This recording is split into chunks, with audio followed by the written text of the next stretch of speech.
Okay, the dishwasher is running. There's no leaks underneath.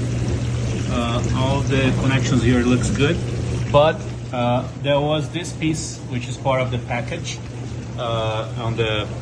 I think that was left over when they assembled the dishwasher here in the basement. So that was in between the door, right? The door, if you look at on the underneath here. So this part here where my finger is basically where the door closes, and that was actually kind of in between there, and the door was not sealed completely. And when we run a cycle, basically we start to see leakage, right? So right now I pull it out. So as you see, still a little bit dry from the previously, right? So that's why you see those drips. But right now there is zero. We kind of dry out this part here.